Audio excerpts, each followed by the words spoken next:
cannot make any questions, or is it back and forth? Of course you can, yeah, back and forth, just a conversation. Yeah. How long have you been doing the podcast? I've wanted to do it for a while and never really had the time.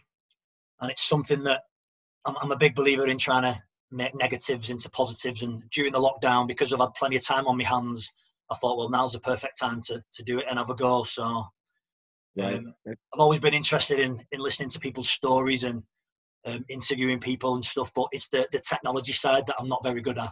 So it's given me a good chance to learn about all that. Yeah. All right. Okay. Good. Yeah. That's smart. Use the time in the right way. That's good. Definitely. But I appreciate you taking the time to come on and talk to us a little bit today and find out a little bit about you. Of course, my pleasure. Try to, I don't know, make the information go through. Yeah, definitely.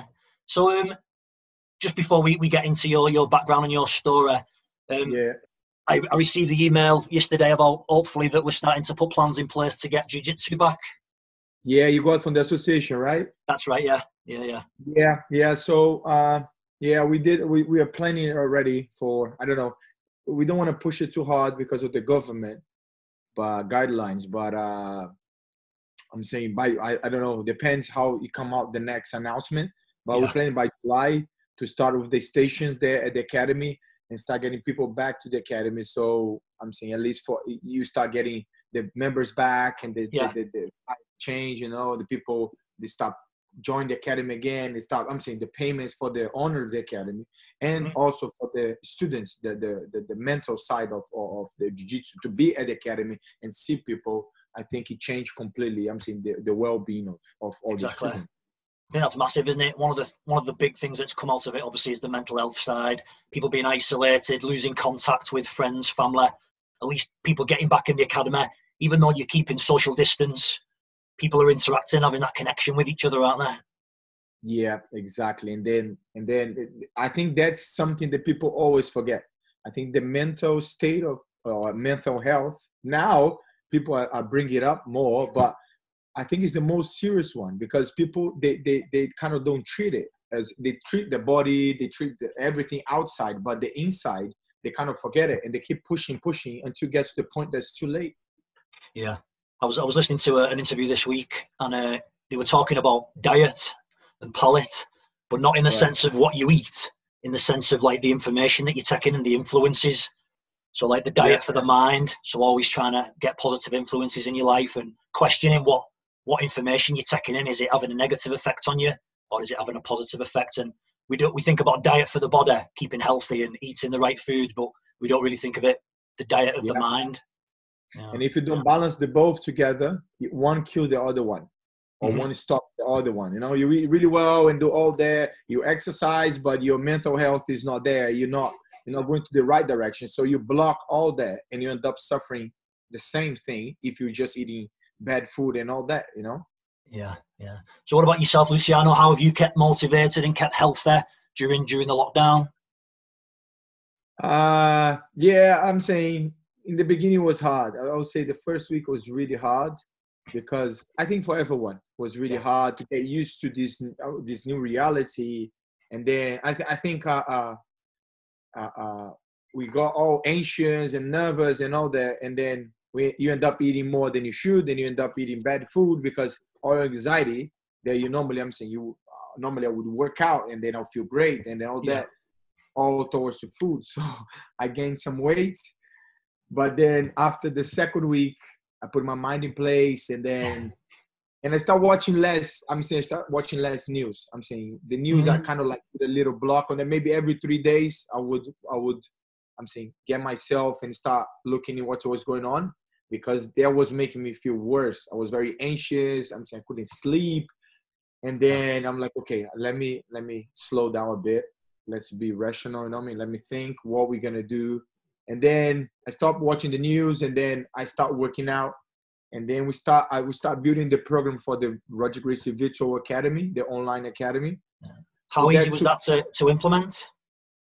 Yes. I'm saying computer-wise, you do a program and then it's there. But again, we are trying to bring the person, the jiu-jitsu to other people in a way that we never done it before. Yeah. And jiu-jitsu is a very close sport, you know, like, and then again, jiu-jitsu is a Brazilian jiu-jitsu, so it has a Brazilian way of doing things. So we are very, like, I would say, very, very close people. We touch, we shake hands, we hug. And so to create this barrier between us and the students like that was to be true that I would say the first 2 classes was quite hard for me. I think for the most of the instructors, because it was something we never done it before. And then you're trying to teach something with that distance. And then, you know what I mean? Then we ask people to do the dummies, but because the way we're trying to keep things going, you know, and then people stay not to think much about what was going on, but to think about the future, you know? Yeah. What was interesting with the earlier, once you started doing those classes online, the virtual platform, you're talking about trying to create that connection still. But a lot of people, myself included, we were very self-conscious about being on camera. So we'd have the camera switched off. So you as the instructor were probably just staring at a load of blank screens, not being able to see the students. Yeah. So in the first week, I think a lot of people was like skeptical about it, and they turned the camera off, or they didn't want no one to see them and all that. And then I think slowly as the week passed, and then there was 3rd, 4th week, just like now, all the students, they all have the cameras on, and then we all interact now, we all talking, and then we do jiu-jitsu, and then we talk again, you know? Yeah, no, it's been fantastic. Really, really good support from the association to all the academies. Because, like you said, everyone's struggling out there. Everyone's in the same boat. I mean, no doubt some schools are worse off than others, but it was really good to see the association sticking to some of the newer academies, especially. Yeah. Yeah, exactly. Yeah, and then I think that the most important, I'm saying, that we create a routine too, for the instructors and for the students. So you need to get a routine. You wake up, and then you could watch a jiu-jitsu class, you could do yoga, you could do conditioning, you could do anything, and that end up creating a routine. And then I'm saying it's good to rest. I'm saying the first week I rest a lot, and then, but I think human beings, we do need routines, and to keep yourself healthy, you do need routine. I mean, you need to wake up, and then you need to know, okay, I'm going to have this workout, and then I'm going to do this, I'm going to read this book, I'm going to cook. And then having that plan, I'm saying you still feel the same. You're still in quarantine, you're still at home, but I think time passes a bit quicker, you know? It's kind of like, okay, my time already, then tomorrow I'm going to wake up and I'm going to do this. So it kind of makes you feel a little bit more comfortable with the situation, maybe? Yeah, definitely. I think, like you said, having that structure, again, we go back to mental health, it just gives you that purpose, that sense of structure, that routine in your life where, things are still going on behind in the background, things are still hard. But as humans, we adapt quite easily to things, don't we? So if you know you've got this routine and this structure in place for X number of weeks, we adapt, and that becomes our new normal, in inverted commas. Yeah. So we're pretty good at adapting. Yeah. Human beings are very good at adapting. I think, like, adapting is not something we wanted forever, you know, like we adapt to quarantine, is acceptable. I'm saying it's happening now, and we are here, we're going to get out of there, we all survived. But things are going to change for sure. They already changed. Everyone will change. I think a lot of people will get out of this quarantine feeling maybe they start appreciating small things a lot more now. I think so, definitely. I mean, that's one thing I've been reflecting on, that I'm furloughed at the minute from my part-time role. My wife's working still from home, and we've got to spend all this time together. With all the little things, we don't need to be going out spending money either and everywhere. Just being at home, being happy in each other's company. It's allowed us to reflect on what's actually important and what we value. So I think a lot of people will get something like that, won't they? Yeah. These, like, the small things, they are priceless, you know. And then this quarantine made us realize that, you know what I mean? To be at home, and then to cook your own food, to spend time with your partner. And then I'm saying there's always good days and there's bad days, but you're dealing with that, you know, and then, you know, okay, today was a bad day, but tomorrow will be a better day. And then if you can deal with each other for, like, you know what I mean, like 2 months, 24 hours a day together, you know, nothing, I'm saying after there, everything is just piece of cake, right? Yeah. Piece of cake, definitely. Yeah. If you can endure being stuck in isolation with someone 24/7 for 3 or 4 months, then you can get through anything. Yeah, exactly. And you can learn. I'm saying you learn a lot.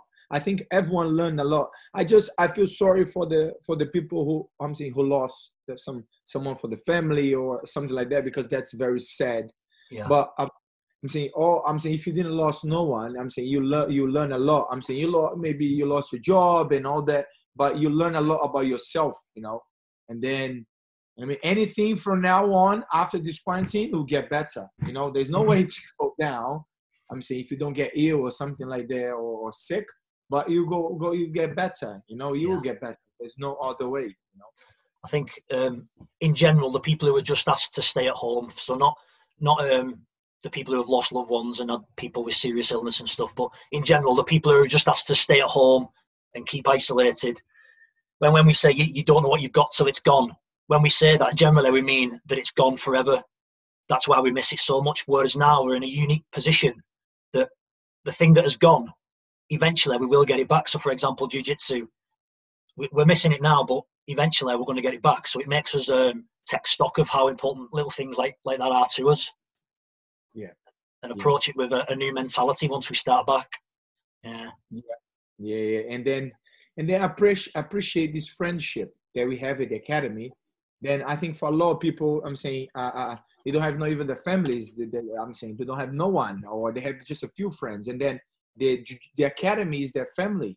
You know, then when they get there, is that kind of environment is when you get it to like to some of your relatives' house. It's like, oh my God, there's everyone here. And then it's like, or you had a bad day and you're like grumpy and you're like, oh, I had a bad. You get to the academy, all that is gone. You can't. You at the door, you know, or you stepping on the mat and you're like, you cannot think about nothing. Okay, I have bills to pay or my job or no. If you think about that, you're gonna get choked. So you're there 100%. There's nothing else you can think about. I think that's one of the biggest thing about jiu-jitsu is that it doesn't matter whatever who you are, or we put the gi, we all the same, and then when you step on the mat, whatever is going on in your head is gonna be out. You cannot think about nothing else. You've got to be present, haven't you? We talk about mindfulness and meditation and stuff, and I know that scares quite a lot of people who aren't used to those terms, but you are present, aren't you? You can't be, like you say, you can't be dwelling on the past or thinking about the future. You've got to be present there in that moment, haven't you? Yeah, it's fantastic. Yeah, mindfulness. I think it's jiu-jitsu. He explains that really well, because I talk to people sometimes about that too, and then they feel really hard for them. Like, okay, if you're eating, you need to really be in that moment. And then if you, whatever you're doing, you're running, you're supposed to be in them. But they keep losing their thoughts, and then they're trying to bring it back. But in jiu-jitsu, there's no way you can lose your thought. There's no way. There's not a single moment that you can be like, okay, I'm going to think about that. Because you have to be there. It's a fight. Yeah. And then it's a fight. There's nothing. It's a fight. I'm saying we're doing a sport, but it's a fight. So you have to be there in that moment. Otherwise, I'm saying you lose the position. You're like, oh, what's going on? Then.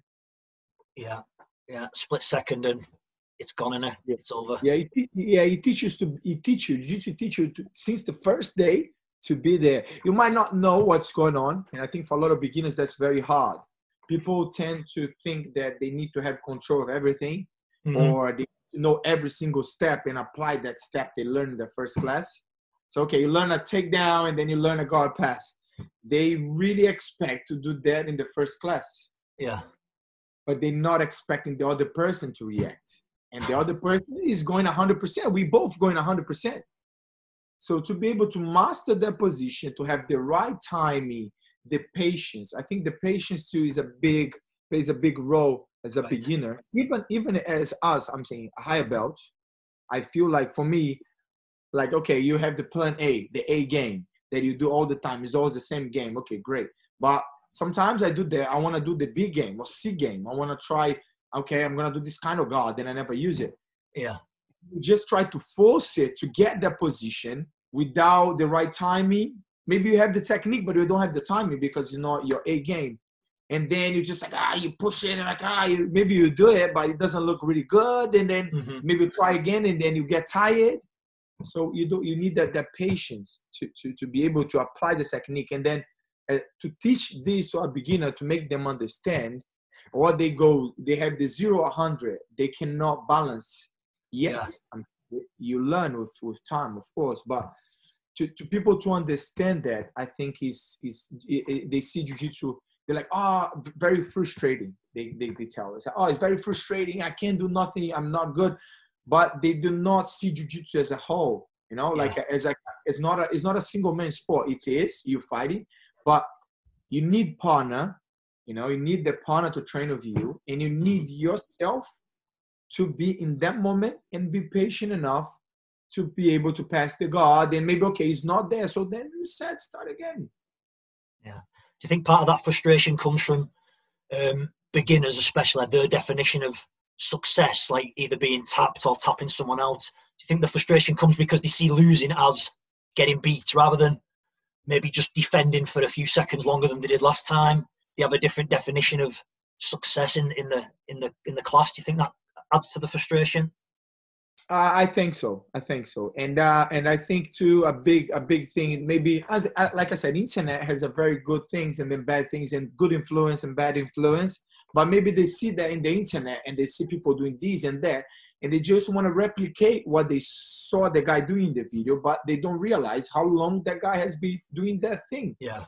Then they think, okay, I'm gonna get there, and then they have this whole ego, you know, super ego.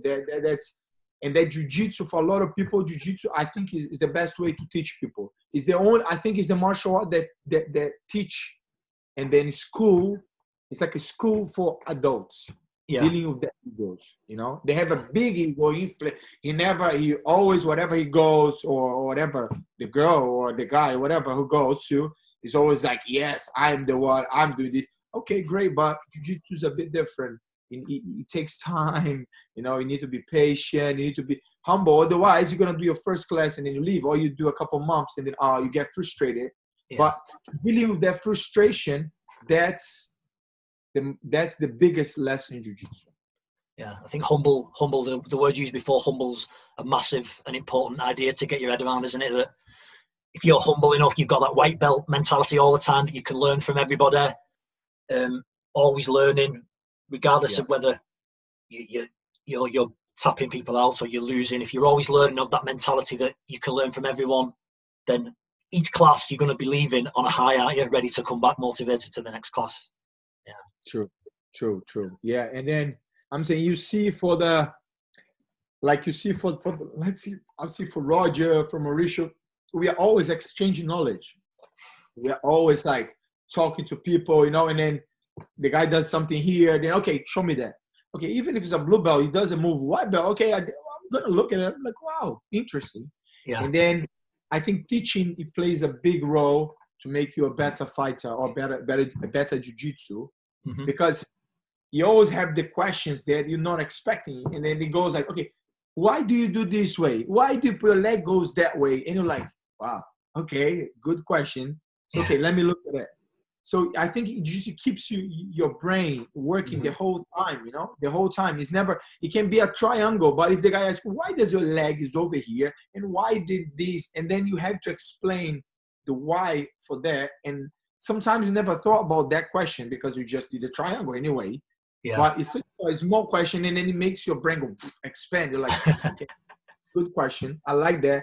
And then you have to think, how are you going to break down to explain that situation? You cannot just go, oh, I do that because I hold the leg. And no, you do that because then you're going to choke from one side and the leg. So it makes you break it down, the technique. And then, again, it's a new perspective that you never looked at before. Yeah. So we'll get into your role as a coach a little bit down the line. But, I mean, this is the first time we've had a chance to really talk to each other properly since we joined the association at Lee. So I just want to find out a little bit about your background, Luciano, where you were born, where you were from, and how you got into jiu-jitsu. Yeah, so I was born in the state of Minas Gerais, and then when I was a kid, I moved to Rio with my family. My aunt, she was married to Mauricio, right? And then we grew up together. Me, Roger, we owned the same house. Me and Roger for a couple years and all. Then we always together. So it was me, Roger, Vanessa, his sister, Karina, my two sisters. So we all grew up. I'm saying you spent a good time when we were younger together. Mauricio plays a big role on my childhood. So he is the one who got me to jiu-jitsu. Of course, I'm saying everyone was into jiu-jitsu, but we're always playing around in the house. Like he put a knee on the stomach on us, and it'd be like we're always kind of like fighting. And then since I was really young, he was always bringing me to jiu-jitsu. And then it was back in I think 2006. Yeah, 2006. I was a blue belt in Brazil, but I just finished school, like high school or the last year. And then Mauricio's always asked me to come to visit London, and then Roger's mom too, Hayla. She always told me, I'm saying they always kind of pushed me to come to London and spend some time here with Roger, and then train jiu-jitsu, learn a new language. I didn't speak English at the time. So then I came over, and then I spent, I would say like probably 4 years, 4.5 years in London.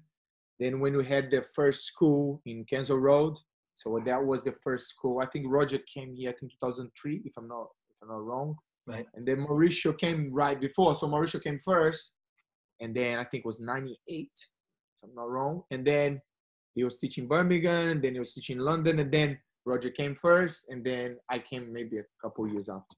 Yeah. And then I was here for 4.5 years, something like that. And then I decided to go to US to compete, because at the time was not a lot of tournaments in the UK. Jiu-jitsu was growing a lot, but it was not big tournaments. So I was fighting all the small tournaments, but then I wanted a bigger challenge. So I decided to go to US, and then I spent like around 6 months there. I was at Renzo's Academy. And then I was just competing around. I did the whole circuit. I went all the opens. They had it. I won a lot of the opens. Then I won the World Championship NoGi there as a brown belt. And then what age was you then, Luciano? Sorry, how old were you then? Ooh, good question. This is like maybe 20, 24, 25. Yeah. And then I was competing a lot. Then I got a proposition, I'm saying, to teach, to live there in California. Then I moved to California. I spent like 6 months there teaching there. Right. And then Renzo invited me over to teach at his academy. So then I left California. Then I moved to New York. Then I was there for like almost 3 years, 3.5 years. And then I was teaching at his main academy at the headquarters there. Right. What was that experience like, teaching at Renzo's academy? It was really cool. It was really cool. Yeah, man, I love this guy there, man. I know I have a lot of friends there. And then it was a really good time. I learned a lot. I learned a lot from Renzo, from John Danaher, a good friend of mine too. I learned a lot from them. I think my game changed a lot. Right. Then I learned a lot of the NoGi stuff and everything. And then it was great. I started teaching also in his Renzo's second academy, the one in Brooklyn. He has the Roger Gracie Fights Academy. I was teaching both the Brooklyn Academy and the Manhattan one. And again, I learned a lot of Igor, Gregor, Hollis. I'm saying they were a good friend of mine. And then they always teach me, bring me new techniques and stuff. It was very... I'm saying it was a really good moment. I really had a good time there.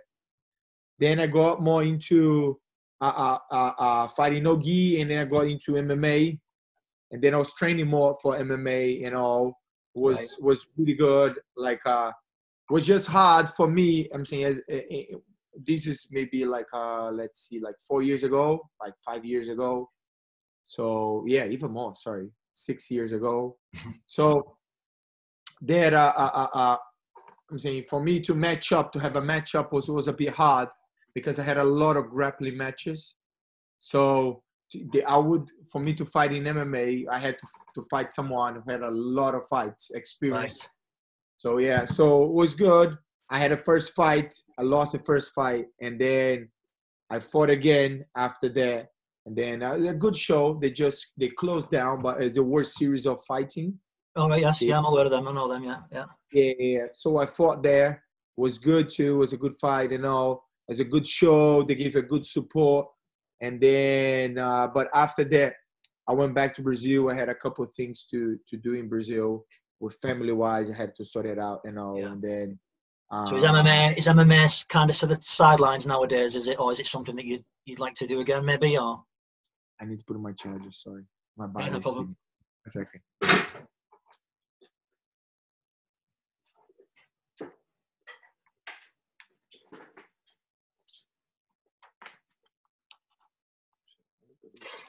Sorry. Yeah. So sorry. Where we were? Just talking about MMA, whether it's something you're going to consider doing again, or is that kind of in the past now? I would consider the main thing about MMA is about, I'm saying, for you to fight MMA, you need to be a full-time fighter. I'm saying, if you're teaching, whatever you're doing, you have to kind of put these things on the side and focus on MMA. And then I think the preparation, it can take you up to 8 weeks. So, or even if you want to make a bit longer, but it's going to be too long. But to get back into all that training, the thing is that the payment, it has to be a good payment. And I mean, you need to get I'm saying good. You need to make good money on that. Otherwise, it doesn't worth it, because in the end of the day, your bills are coming along. You know, if you spend like 2 months training, I'm saying these 2 months, you still have to pay your rent. You have to pay everything that you've been paying before. And then, I'm saying I would consider, if it was a good proposition, I would for sure. It's something I enjoy, but the only thing about MMA, I'm saying it doesn't give you a lot of stability. I'm saying if you make the top, let's say the top 20, top 15 guys, yes, you have the sponsorship and all that, but until you make to that point, there's a lot of struggle. So I do respect. I have a lot of friends. They still fighting. They still going after that. I do respect them, because it is a very hard career. As a jiu-jitsu, you're still able to teach. You have your academy. You know, you have your students. You can do privates. I can work with a lot of things. Jiu-jitsu is a big, and we're all very thankful to the Gracie family for that, because if we're here doing that today, it's because of them. Yeah. But how does it feel? Sorry, just to go back, you obviously grew up with Master Mauricio Gomez and Roger Gracie, and what was it like at the time to be part of that, the family, and be like integrated in that family that is synonymous with the art of Brazilian Jiu-Jitsu? Yeah, it was. Yeah, man, it was something incredible. It was something. I'm saying, it was always fun. You know, it was always fun. It was never. I'm saying we always watch the fights, or we are fighting or something like that. But it was always like a good vibe. It was always fun. As a kid, you kind of like everything like that, fighting, and then this is always fun. So as a kid, we're always having fun. You know, of course we are fighting jiu-jitsu, yes, but it was just fun. You know, like, okay, let's fighting, and then we all try to get Mauricio together. You know, and then he would throw us to the side and all that. So it was always a lot of fun, you know. As a kid, it's something that I'm saying, you're something that you're looking for. You know what I mean? That's like, fighting, let's go, let's get him, let's wake him up, you know. He's taking a nap, let's wake him up, and then he'll be upset and he'll come after. But I'm saying the good way. So it was always a lot of fun, you know. It was always like playing around. And was Roger always destined to become great at that point? Could you see it in Roger at that point that he's going to be something special? No, I'm saying not really. We are kind of the time we're all, I'm saying, kids, and then we all playing around. Like his older sister, Vanessa, she is the one who used to beat us. So that was funny. Yeah, she used to beat all of us. There was no fooling around for her. If you go like, hey, Vanessa, blah, blah, blah. She's like, what? And then she'll come after you, man. You better run. Because she was like, man, she'll get us, and it would be like, so it was more like just a fun thing to do. It's a fun way to play, you know. That was a playground, the fighting, you know. And I think as you get older, then you start training. I mean, when you're like 15, 16, then you start training properly, and then you start going to competitions. And then I used to compete when I was very young, when I was yellow belt. Then I won the Brazilian nationals and all. But when you that young, I'm saying you go to jiu-jitsu, you you train, you fight tournaments and all, but you're still a kid, you know. You still want to do things that kids do, you know what I mean? That is that play, you know. We take things serious as a kid, but you want a kid to have fun, you know. You can't just push that kid, you know. So was always like that. Okay, go to jiu-jitsu. Okay, go to jiu-jitsu. Then okay, let's have fun. I mean, so yeah. There was a time that Renzo was my instructor. I used to live in the same building in Rio. So I used to live in the same building. So my mom used to put him in the lift, and then Renzo would be waiting for me at the ground floor where it was his academy. And he'd pick me up, and I'll go to jiu-jitsu. And then sometimes I didn't want to go, so then he would call my mom. Where's Luciano? And my mom, go down, watch him getting out of the lift, and then I would get out, and then but it was always fun, you know. And I think that's the way it should be, special for kids, you know. You can push them too hard, or because otherwise you push them away from jiu-jitsu. You push them away, you know. It's already hard for us as adults to get out there. Imagine you get in there and then you don't know no one, and then it's kind of like, okay, I'm uncomfortable. So imagine for a kid. So if it's not fun, the kid doesn't want to come back, you know. That's why I like the idea of the classes being made into games, and the game splits up the techniques and making things little competitions, making it fun, like you said, just a different dynamic with a kids class. Yeah, and I think especially the parents. I think the parents who don't train jiu-jitsu, they need to understand, they need to read, and they need to talk to the instructors, because a lot of times they I don't know if it's there, maybe they just want to push the kid too hard because they want the kid to be the best, and then for them that means that jiu-jitsu means that. For the kid, it's just jiu-jitsu time. He's there to play. He's there to see his friends. He's there to fight, because fighting is fun. You know, we all know that. But the parents sometimes, most of the time, they don't know that. Yeah. And then, like I'm saying, at our academy, we need to tell the parents to, okay, slow down, calm down. Okay, if you don't come down, you're not going to be able to watch the kids' class anymore, because you can end up creating a energy, a situation between the parents that you pass to the kids. And the kids, they feel that. And then, or the kid get more anxious, and then he might be very upset, and then might not come back to jiu-jitsu, you know, and then create this kind of like conflict. I mean, we've had so we joined the association in September last year, and our kids' class has grown quite a lot since just before the lockdown and that. And we do have a lot of parents sit there watching the classes go on. A lot of them, like, they'll sit and actually physically watch the class, and the feedback we've had has been like me and the other instructors who I use and who help me out are really good at relaying the information to the kids, but then explaining to the parents what's going on and why we're doing this. Yeah, so they get the knowledge as well as to why we're doing these things, why the classes are running this way. Yeah, that's been really good. Yeah. We had a really good program of kids jiu-jitsu at the headquarters.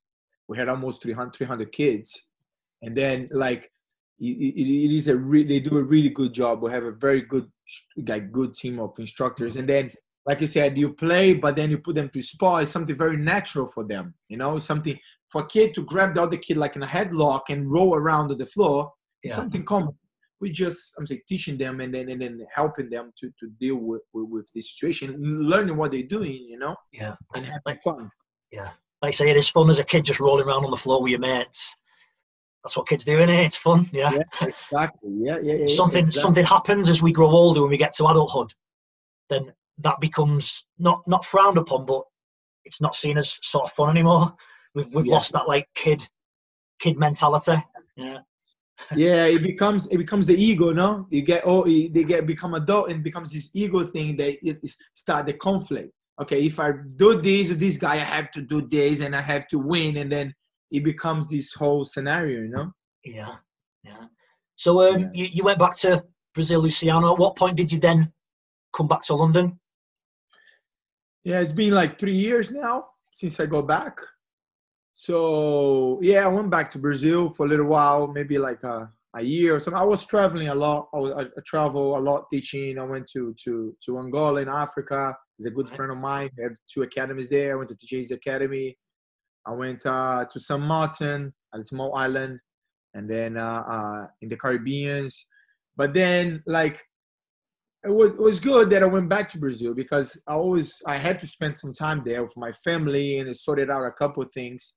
But then it got to a time there. I'm saying it's time to go. I'm saying Brazil is always it's always my hometown. I mean, the place where I grew up, and the same like Rio and all. But I miss London, and then I spent so much time here that I have a lot of friends, and I have Roger, then I have Mauricio, and then it's been 3 years since I got back, and then it's been great. I'm saying the academy has been growing really. Jiu-Jitsu changed it completely. That was good for me too, because when I came back, I was like, wow, Jiu-Jitsu really grew in this country, you know. And then like before, I used to say Jiu-Jitsu and people would be like, karate, or like, you know what I mean? They would confuse because they didn't know. It was a new thing. And now it is like really big, you know. I managed to be part of a lot of the times, the seminars with the Army, you know, all the guys from the Army, RAF, and then it was like, I was like impressed, you know, because they all really good and they really into Jiu-Jitsu, you know. They always come to the academy, the competition class, they train of us and they compete, you know. They're very like disciplined, and they really like the art. They love the art of Jiu-Jitsu. Yeah. And that's like something big, you know. It made me realize, I'm like, wow, that's good, you know. Like Jiu-Jitsu is like Jiu-Jitsu, because Jiu-Jitsu is just, I think if everyone in the world would train Jiu-Jitsu, the world would be a different place, you know. I agree. I think so too. Like you said, when you was going traveling and you've been to Africa, Mongolia, because the language of Jiu-Jitsu, it's worldwide, and so you can go to these places and you can communicate with someone and build that rapport and build that relationship through the art of Jiu-Jitsu, can't you? Yeah. No words needed. You don't need to, and you don't even need to speak the same language. You go, you shake hands, you do the roll, like yeah, good, and then doesn't matter. You don't have to talk to the other guy, but he's gonna become straight away your friend. You know, he's gonna become a friend straight away, because I mean, you both are happy. You just roll, and you're like, okay, I feel good. So yeah, no words needed. So Roger recently opened the new academy in London. How was that process of moving into the bigger, more established headquarters? Yeah, it's a lot better now, because definitely, you know what I'm saying, we had too many members. The space was too small where we were before, Latimer Road. So this new space is huge. It's a great space. We have 3 mats, so we have classes running at the same time, 3 classes running at the same time, and it's been great. I'm saying it looks good. It's nice and clean, and it's open. And then every day, I'm saying every week was like, I don't know, a lot of people signing in and then coming in to check it out. And then we did a nice program. We're trying to have, I'm saying, the Jiu-Jitsu, then we have the kickboxing program, we have the yoga. So we have everything built on there. You know, we have the wrestling class, we have the judo class. So everything is like, it just expanded. People, they come to try Jiu-Jitsu, they fall in love with Jiu-Jitsu, and then they go to yoga, and they want to learn some striking. Then I'm saying it's been really good, this place. And then this place is already like packed. It's already packed. So yeah, it's a good sign. Is that I'm saying it's going really well. Yeah, I can't wait for the. So we was planning on coming down to visit the headquarters with some of my mates from the club. Unfortunately, lockdown happened, so we can't wait to get down there once everything gets back to normal and experience what it's like, the atmosphere. Yeah, can't wait. Yeah. There's nothing like the academy. So we all here like itching, like, oh my God, I have to get back to the academy. But yeah, it would be great. Like I said, I think everyone's gonna appreciate a lot. I'm saying we all appreciate anyway, but this whole situation made us realize how this important little thing, I'm saying, go to the academy is something. Before I was like, okay, go to the academy. Okay, no, I don't feel like going today. Now, like, yeah, I better go to the academy. You know what I mean? Like, I have to enjoy every single time, you know, like. Yeah. So, speaking as yourself as an instructor, what age did you start coaching or start being interested in coaching?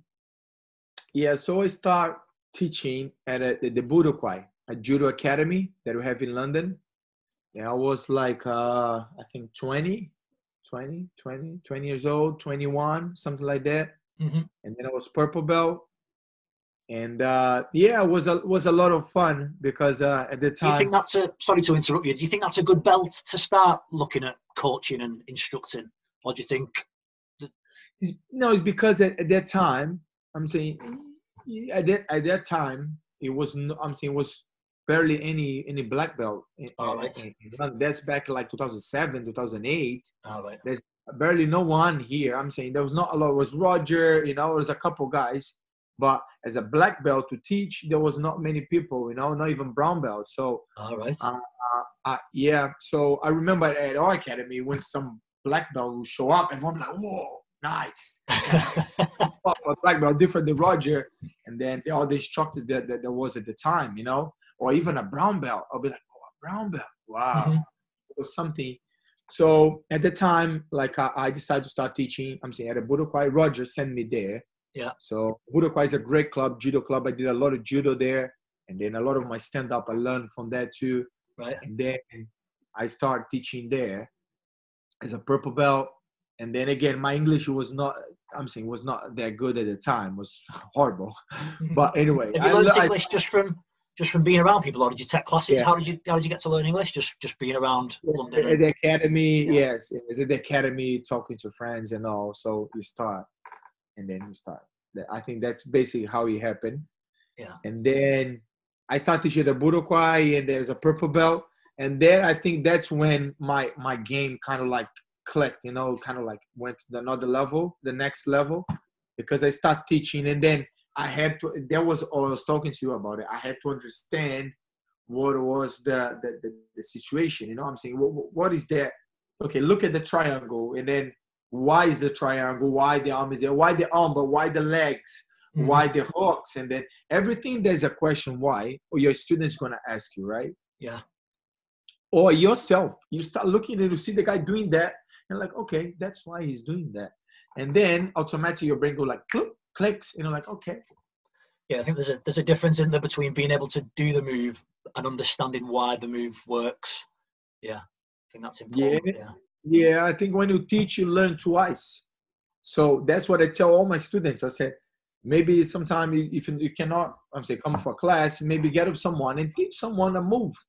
If you're able to teach that person a move, that means you know the move properly. You know what I mean? You know the position. You can teach someone a position. You know the position. If you can only do it quick or just like, you do like this, like that. And I'm like, no. Slow down. Let's count steps. See if you actually know the move, Yeah. So, obviously, people who are listening to this or anyone who's watching, they might not be familiar with jiu-jitsu at all. Can you talk a little bit about the process and the feeling of achieving a black belt in Brazilian jiu-jitsu? Yes. So I think as you get to jiu-jitsu, people think a lot about the belts. They that's their goal. That's what they're aiming for. That's the whole thing. But I think it's the journey. Your journey in jiu-jitsu. That's what it counts. Yeah. But as someone start in jiu-jitsu, I'm saying like when you start getting your belts. I think for me the most important belt is the blue belt. People don't really think about that, but that's your foundation. That's right. The whole foundation that your jiu-jitsu is going to start there. So if you don't have a strong foundation, you get the black belt and your game is full of holes, gaps between that.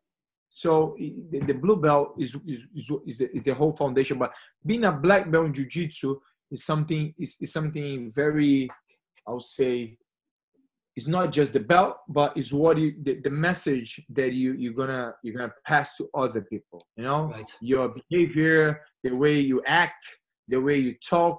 So I would say, even especially as an instructor too, I don't think people realize that your influence on all the people around you or people who started jiu-jitsu is something big, very big. Yeah. So the way you present yourself, the way I'm saying, if you react this way, everyone around you, they will react the same way. They'll think that's right to do because their professor is doing that. Yeah. And then if someone from the outside who doesn't even train jiu-jitsu see you doing that, then they're already gonna look like you. Like, okay, if he's like that and he's acting like that, then he expect the same for everyone else. Yeah, of course. Yeah, yeah. So it is a big. I would say even responsibility. You know, it's a big responsibility to have that around your waist. Yeah. And then you have the two sides. You have the fighting side that people want to get the belt really quick. They might not be ready for that, but anyway, they want the belt. But that belt doesn't do nothing for you. It's just a belt around the waist. You have to do the job, you know. So people sometimes they look at it like, oh, now I want my belt around the neck. And then now with the social media, you know, they write these big things on Facebook and they send it to you. Instagram, professor, blah, blah, blah, blah, blah, blah. I'm like, oh my goodness, stop crying. Go train. You know, don't worry about the belt. You know, enjoy the journey. Learn. Jiu-jitsu is endless. It's endless. You're always going to be learning. So don't rush. Doesn't matter your belt. Your belt is just around your waist. That's it. It's just holding your kimono there. That's it. It's not going to protect you. It's not going to umber someone for you. It's not going to defend your neck if you're getting choked. Yeah. So enjoy the process. You know, train, learn. The belt is a consequence. You come along, you know. And then again, the behavior too. You know, as a professor, something you be a big influence in everyone. You know. And all your students. So I mean, sometimes stop and think, okay, should I act this way? Should I do this? I'm saying, look how many people are looking up to you. You know, they're looking up to you and they're expecting, they're waiting for your reaction. So they will react the same way. Yeah. So you do need, I'm saying professors and people around, they do need to think that, you know. Yeah. And then there is something that I learned with Mauricio. Because everything, I learned how to teach and then jiu-jitsu with my uncle, Mauricio. And then it was like every class I teach, it's like the only class. How can I say? It's like that class is the one. So I try my best in that class. And then tomorrow I'm going to try my best again. It's like it was my last class I'm going to teach someone. So I put all my energy on that because that's the class the person is going to remember, you know? Yeah, exactly. Yeah. And if I'm teaching that class, I'm going to do my best. There's no way I'm going to come to the class and be like, okay, no, man, I'm there. You're there 100%, you know? And that's the energy you're going to pass to people. And that's what they're going to get it. And they're going to be like, wow, that was a good class. Okay, tomorrow I'm back again. Yeah. You know? I spoke to someone yesterday and we were talking about that. I'll paraphrase in the saying, but it was about people won't remember what you did, but they'll remember how you made them feel. So when people are leaving class, if they feel like they got something out of it, you were engaging, they really enjoyed it, they're not going to remember maybe exactly what we did in that class, but they remember how it made them feel, so they're more likely to come back, aren't they?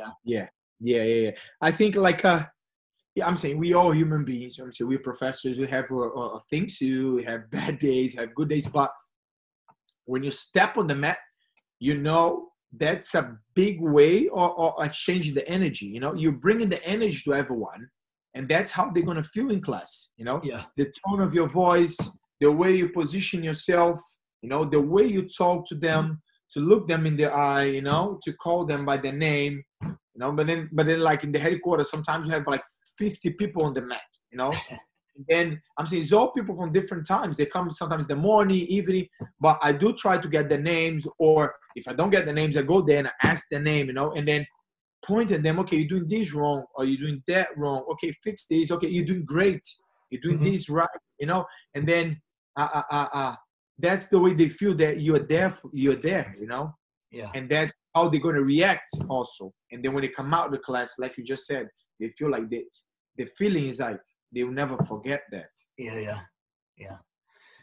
How do you balance, Luciano? Are you still? I think. When was the last time you competed in jiu-jitsu? Was it 20? Yeah, last year I won. The Grand Slam. The Grand Slam.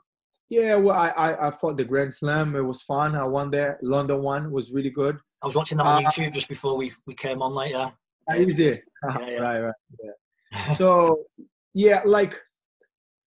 It's not easy to be true. It's not easy because behind the scenes, I would say, behind the scenes of running one academy, so if you want to be professional, it takes a big amount of time. It is a big job, you know. It's not just like people see it. You're just gonna turn up to the academy, you're gonna teach a class, and then you're gonna relax. So if you want to things to run proper, like, you know, sharp, and then you do need to be there. You do need the time. So again, like, I need to wake up early, you know me. I need to wake up like 7, 8 a.m. And then I start replying emails, and then we do need to think about a meeting. That we have a meeting every Monday, you know, with all the instructors, you know, to discuss about tournaments, students issues, class structure, curriculum, like what we're teaching this week, you know. We try to be very flexible, try to let the professors kind of choose and see what the students need, you know. But it's got to be run like a business, hasn't it? I mean, I know some people might not want to hear that, but it's got to be run like a business, hasn't it? To be sustainable and for longevity, it's got to be professionally run as a business. Yeah, and I think more and more now, that's what people expect when they come to jiu-jitsu, you know. Because I'm saying that anyway, the competition, as you remember, there's a lot of people. There's a competition, you know what I mean? Like, whoever. Of course, you're looking for the most. I'm saying you need a good professor, you need a good jiu-jitsu team, but you expect the academy to be clean. You expect the academy to be neat, you know, organized. You expect the class to start on time and finish on time. You know, you expect the professor to show the class. I'm saying he's there, you know, and then there's this whole thing, and I think now even more with the Corona thing going on, I think there will be the academy will need us even more now as a professionals, you know, about cleaning, about checking people, and I think we're really going that way now. I'm saying jiu-jitsu became very professional now. I'm saying, so you say it's a business. There is the business side, and that's the jiu-jitsu side. You know, I believe you can do any way you want. I think there's a lot of academies, they still run like that. I'm saying like before, but it's about them, you know. And then you can do whatever you want. But if you want to offer the best experience ever, someone in jiu-jitsu is what the person needs to learn how to defend themselves. No, I think that's the key point in jiu-jitsu.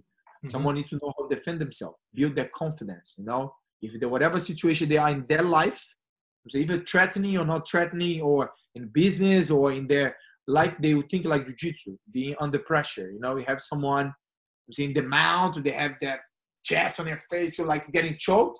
You're breathing, you're being calm, you're going to get out of that position. So that's how you're supposed to react in life. So it's the same way. You be calm under pressure, right? So whatever happens, you know, I'm saying you know how to react and be calm. So that's what the person people are looking, saying when you get jiu-jitsu, they're confident, learn how to defend themselves, you know, be fit, become fit, lose weight. A lot of people that come there and they lose a lot of jiu-jitsu. We see now after quarantine, we see our size, how we got big. Because we're eating the same, but we're not training. I just put it down to bulking season in the gym. Yeah. And then the friendship, big one. Feel like a family, a big friendship. The friends that you create in the environment. So people are. This is what we want to offer to people. This whole experience that I'm saying that's why people don't leave the academy. They want to be there 24/7 because that place makes them feel good, make them feel alive, make them feel happy. You know. The exchange of knowledge with other people, you know, about life. You not just talk about jiu-jitsu, talk about other things too. So it is like a big role that we play in people's life. And then if you want to do that, why not be the best doing that? Exactly. Yeah. One thing I've been keeping up to date with you on Instagram, and if you wouldn't mind talking a little bit how rewarding it is to. I noticed that you've been working with some individuals who might have learning difficulties, who are maybe on the autistic spectrum. How rewarding is it to work with and show jiu-jitsu to people who maybe wouldn't expect to be able to do it? So his name is Dennis. He's a very good friend of mine. He's like my little brother. I love that kid, man. He's special. And then so we've been working for a little while now. It's been a couple months. And then I just feel that jiu-jitsu is that thing. Anyone can learn jiu-jitsu, and jiu-jitsu creates this connection, this bond of the person, you know? Because, again, if we're fighting, there's no way you can fight without contact in jiu-jitsu. Yeah. So you end up breaking the barrier in the middle, you know? And especially with a kid with any kind of disability, the world is already pushing to kind of to the side. You know, people are already like, you know, like it is very hard for them. Yeah. And then to include them in something is something it's like priceless for them. It's something very small. Yeah, that's that thing of their week, of the day, you know. If you do it, I'm saying, like, when I tell him, okay, we're gonna train on Thursday, he spends the whole week talking about the training day, you know. And then I'm saying, and then he can actually fight, you know. I teach you, he does forward rolls, takedowns, arm bars, and everything. So you just, like I said, for us professors, we just need to be there. Mm-hmm. You need to be there 100%. If you're there 100%, you can teach anyone, you know. You can teach anyone. And that, again, I learned with Mauricio. You know, Mauricio, you can get any. I feel that if I get even my mom, I'm saying she trained a couple of times, but if I get my mom to train with Mauricio the first day, I'm very confident that she will feel great after the session. No, he can teach anyone. So if you you're there 100%, you know, you're patient and you break down the techniques, like I said, you know what you're doing because it's these every single step. Yeah. I'm saying the person is going to enjoy that. So jiu-jitsu, you can teach anyone jiu-jitsu. There's not a bad student. There is bad teachers, you know? Yeah. So you need to, if you're a good teacher, you can teach anyone, you know? I'm not talking about the guy being a competitor, or he's a student, he doesn't train, or he doesn't come. No. I'm talking about, okay, if you want to teach someone the basis of jiu-jitsu, self-defense, have a good base, have a good posture, take someone down, control someone on the floor, getting out from the ground, technical stand-up, get away. Mm-hmm. You can teach anyone that. You just need to know how to teach. And being a good teacher, that's the key. So you can teach anyone the basis of jiu-jitsu. And I think that's what the Gracie, they start with the best. They could teach anyone and learn how to defend themselves.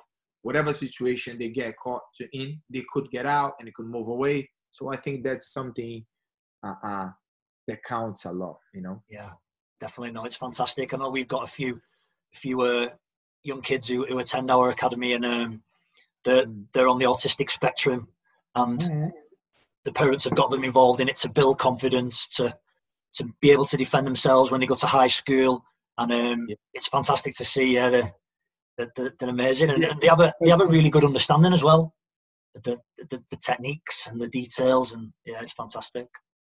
They are the ones who need the most. He needs us the most. Yeah.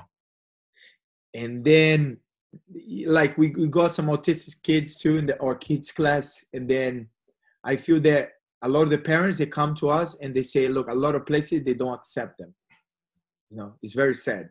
They come to us and say, look, they didn't get accepted in a lot of places. You guys are less chance or less resource of them to be included in a group class and all. You know, is very sad. It's terrible. Yeah, I know.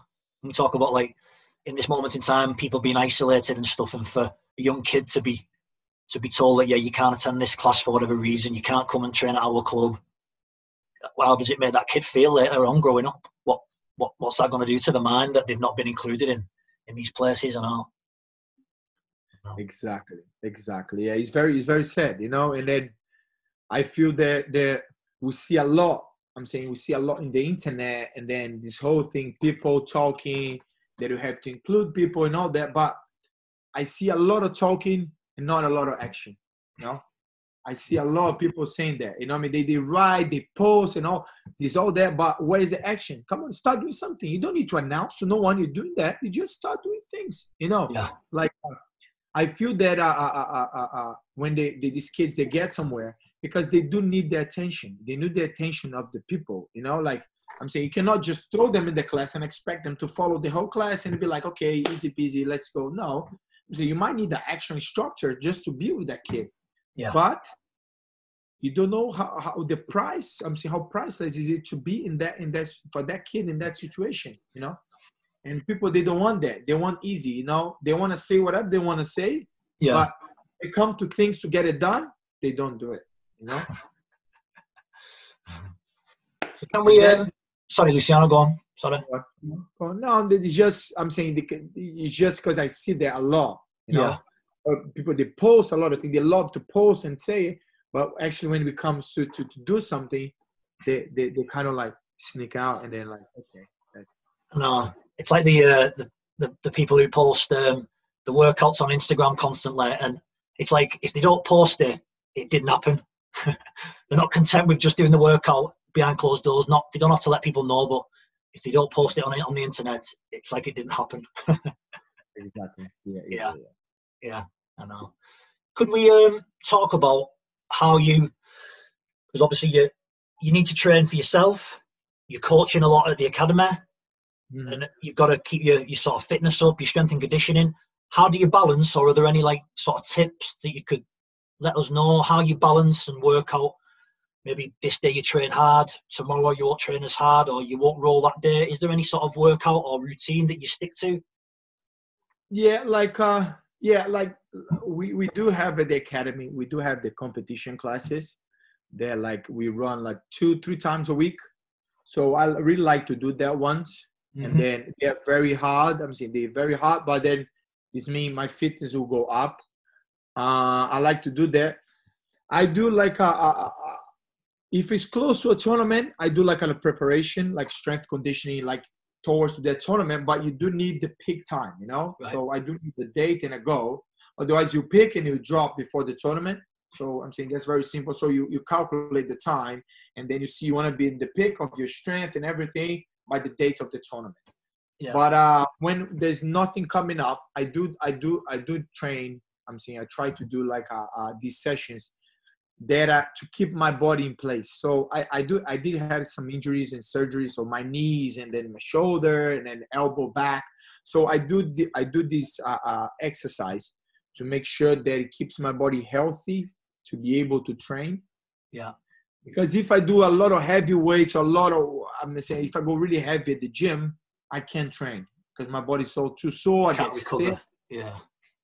Exactly. So I do tend to do this this kind of exercise. There's a guy I trained, Lee. He's been teaching the at our timetable. Yeah. Yeah, he teaches a lot of the kettlebell, and then he teaches a lot of stuff like good stuff to prevent injuries. To prevent any kind of injury. So we work a lot. I mean, isometric strength. Like everything with a lot of elastic bands. So right. All this kind of exercise, because I told him, I said, I have this injury, that there. It's not there, but I know if I start training hard, they will start hurting. Yeah.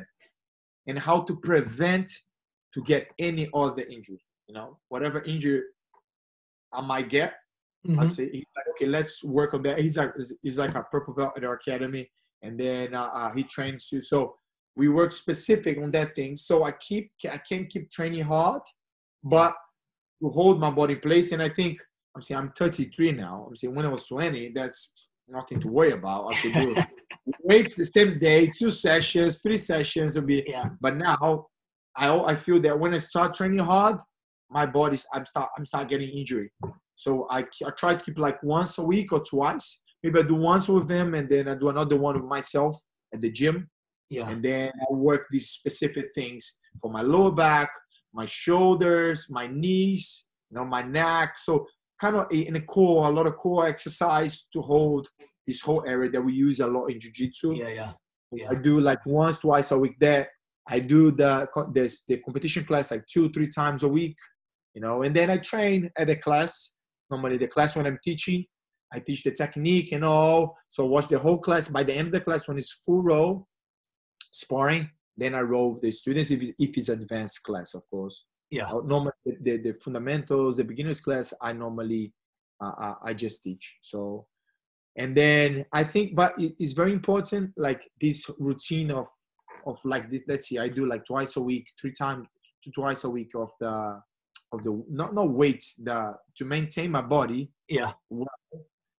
it was hard for me to keep that, you know, because when you go to the gym, you want to do heavy, you know, you want to lift, and you see people lifting weight, you want to do, but then you end up getting hurt, you know, or it's not what your body needs. Yeah, I'm the same. That's something I'm struggling with. I'm 39 now, and I've had a few knee injuries, surgeries on my knees and stuff. And I like being in the gym. I like lifting weights and working out. But like you say, I can't recover then for the classes, to be able to train, to be able to teach, to be able to roll at the end. And I'm finding hard to get that balance of what my body needs versus what it wants to allow me to be able to teach and train as well. Yeah. Yeah, because if you lift heavy, you won't be able to train that day, or maybe the next day you're gonna be sore and it gets stiff. So I think, again, I do a lot of yoga too. I do like once, twice a week. Yeah. I'm saying yoga. That's part of like the rehabilitation too that I do, because I'm saying the flexibility is something you always need to be working on. I'm saying people, they don't realize that if they don't work on their flexibility, they might lose a bit of their flexibility, you know? Yeah. So I think instead of thinking about gain flexibility, that you can, of course, but if you can hold that flexibility that you have now, the only way is up. So you only get more flexible. If you don't stretch, you, instead of being there, you're just going to lose flexibility. What's going to be even worse. Yeah. So it's something that helps a lot. And then I think in jiu-jitsu, people tend, okay, I'm going to stretch. And they go really quick. And they go, okay, I'm done. Right? And then that's a very important, I'm saying, part of jiu-jitsu is to stretch. You know, it's not just like, okay, 2 minutes. I go, touch my toes. Okay, no, it's too hard. No, you have to. I'm saying you do need to spend time doing that, because that's what you need for jiu-jitsu. You don't need to be able to do a split or something like that. Don't go that far. If you want, yes, of course, why not? But you do need to have certain range, and then you can get a little bit better. You keep pushing a little bit better, you know, and then hold that flexibility is already a good sign, you know. Yeah. It's a good part. I'm saying you're doing well if you hold that kind of flexibility. You're not losing flexibility. You know what I mean? You're back straight. You have a good posture. You know, you start curving, start going like jiu-jitsu hands and like that. You know? Back straight, you know, good posture. You know, you work your legs. You try to stretch it up. I think that's very important. Yeah, definitely. What advice would you have for any sort of older grapplers, like maybe late 30s, early 40s, for them to have longevity?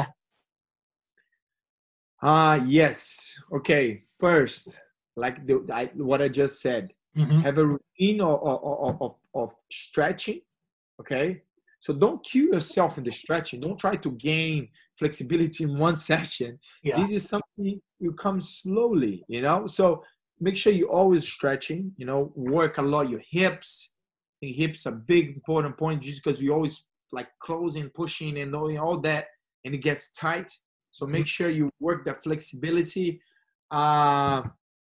Learn how to train with younger guys. So if you roll in for a guy who's younger, a lot younger than you, you cannot keep the same pace, even if you try as hard as you can. So you do need to stop them. Not stop them, but you do need to kind of use your weight and then stop. Kind of not stop, but they stop them to spin, you know? Yeah. Speed is against the older guys, you know? If you're older, you want to take your time to do things and you don't want to lose position. You know, if you're on the side, you're solid. So if control the position more, Yeah, hold the position more, because then the game will play more in your favor. And don't lose, and work a lot of defense, you know? Right. So it's like being comfortable, being in a bad position, you know, specific training, side control, having the guy in your back and be able to be there and make it harder for the guy to meet. Because he'll start getting frustrating because they don't have that patience. They have to say that as you get older, you get, right? They just rush for things. Yeah. And then you make them make a mistake, then you escape. And then as you escape, you're going to work your way out of that position and then try to put them in a bad position that they cannot spin that much. And at least stop them for a little while and then work your way there. And don't try not to lose position. Try not to speed up things. They will try that. You want the opposite. Okay. And then again, have like a routine about, I said, the flexibility and a routine of strengthen up your muscles special certain muscles, your lower back, shoulders, you know, neck, specific exercise for jiu-jitsu. That's more important than just go to the gym and lifting weights. Yeah. I think if you want to have been training longer, I think that's the way you should be going, you know, and watch out after your injuries, and then know when to let it go things, you know. Some positions you have to let it go. Doesn't matter how hard you hold, you're going to hurt yourself, or you might just let it go, okay? So I explain this a lot it's almost the same principle for beginners. They hold with their dear life there, and then it breaks, they're done. You don't want that. You want to make sure you're there. Okay, he breaks. Okay, let it go. Save your energy, because you don't have the same energy as the young guy. Yeah. So you're going to get tired a lot quicker than he's going to get tired, and then you're in trouble. You rather hold it up, you know, be smart. You want to play smart. And then when you get a good position, then he's not going to get out. Doesn't matter what. You're going to hold that. That's the time when you're going to use the power, the weight, the experience, you know. And that's how you're going to deal with younger guys. And if you're older, not getting injury. I think really taking care of your body is something, is a routine. You do need to take care of your body. Otherwise, you're gonna have a shorter journey in jiu-jitsu, because you're always gonna get hurt. Something I'm working on. It's something I'm trying to find the balance points as to what works best. But yeah, that's really good advice. It kind of brings us back round to what we were saying at the beginning about, or what you were saying, Luciano, about jiu-jitsu teaches you patience. Yeah. Whether that's patience in life or on the mat, patience and that mindfulness, and Just before we finish off, Luciano, again, thanks for taking the time to talk to us today. What does the future hold for yourself and for the Roger Gracie Association? For the association, I think we're doing really well. I think we are a small association still. I'm saying not small, but compared to the other ones. We do have a lot of caddies, but we're growing really fast. But our goal is to make sure that we are very united, that everyone is together on this, you know, like be able to have these one-to-one conversations with each individual. That I think that's very important, you know. Then humanize this whole thing, you know. So to be close to everyone and everyone knows each other, I think that's something that makes the difference, I think, with all the business, you know, not just in jiu-jitsu, any other chains or franchises around, of anything. We want to keep very personal. And that's what Roger wants. He always said that. He wants to be very personal, something personal. And then I think we're achieving that, you know, step by step.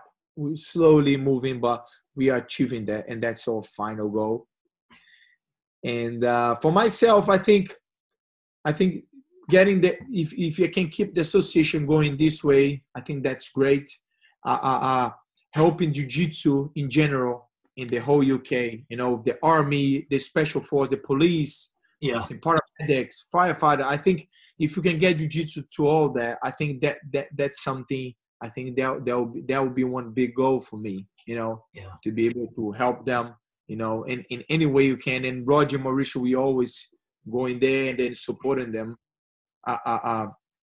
to help also like special need kids. I think that's something that it can be really big, you know. And then school, trouble kids too. I think it's something that is open there. And then kind of it's hard for people to help them. They're kind of afraid of them. And I think jiu-jitsu, it brings them, I'm saying, they kind of like, okay, this is like, oh, this is not something I can play with. And they expect it more.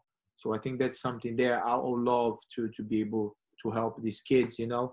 And then again, and then with my jiu-jitsu is always trying to get better. I like to train a lot. I'm saying I like to always be training and then improving, getting better. So again, I might compete now and then. We see. I'm saying if any good proposition comes MMA, I say why not? Maybe well, if you're worth it, yes, why not? I'm saying again in jiu-jitsu too. If there's any tournament, I feel that okay, there's something interesting that I feel that I'll jump in. So that's something that's what I have in mind. Right now. Oh, fantastic, anyway. Well, it's been really good to talk to you this morning, and Dave. My pleasure. Yeah, thank you. And I'm honoured and proud to be a part of the Roger Gracie Association as well over in Lee. I think we've got a good network of academies in the Northwest as well now, with Salford, Bolton and Chester as well, and us included. So yeah, it's really good. Yeah, you guys doing a great job there. I'm saying we are very strong there now. And then I think it's been since September, you said, right? September, right? Yeah. Yeah, so it's quite short time, but we are very united. You know, we all like going, everyone in the same direction, and then spreading jiu-jitsu. I'm saying teaching jiu-jitsu to a lot of people, and then jiu-jitsu growing in this country, in the UK. That's our final goal, to have that jiu-jitsu all over the place, accessible for everyone. You know, that everyone can train jiu-jitsu. They can find a good school with a good professor, with a good, a good structure. They're going to be treated well. They're going to have, like we said, a great experience, something they'll never forget, So I think that's a really good way. And then again, thank you for inviting me to be part of this podcast. It's really good. Like, I had a really good experience. And then I hope in some way I could clarify to you guys a bit more, explain a bit more about me, about jiu-jitsu and all that. So thank you for the opportunity. No problem. That's why I wanted to get you on. I mean, the whole idea behind it is, my organization is Incremental Gainz, and it's just about people. People have stories, but essentially we're all the same. We have the same worries, the same concerns. But like, if through someone else's story, if people can relate to it or get a little bit of information that might work for them, so we can improve ourselves on a daily basis, not comparing ourselves to others, but comparing ourselves to yesterday, trying to improve incrementally. Yeah. Again, yes, yeah. And then there's no better time for them to watch and think about that than in quarantine now. That's Definitely. The time when you really have to know yourself, and you're looking inside yourself, and like, because there's nothing to look around. You're stuck with yourself, so you do need to look inside and really see, okay, what can I improve? What can I change? What can I add? What I wanted to take it out, what I wanted to add. I think that there's no better time for that than now. There's no excuse not to. I don't have time to do that. Now is the time. Yeah, definitely. Good advice on a positive note, just to finish us off there, Luciano. Again, thanks again for your time, and hopefully we'll see you soon down at the HQ. Yes, for sure, Dave. For sure, it'll be a pleasure to have you guys there, and then we can have a roll, we can have fun, we can chat, can have a lot of fun. That would be great to have you guys there. Yeah. Brilliant. Thanks again, Luciano. Cheers. Cheers. Bye-bye. Thank you.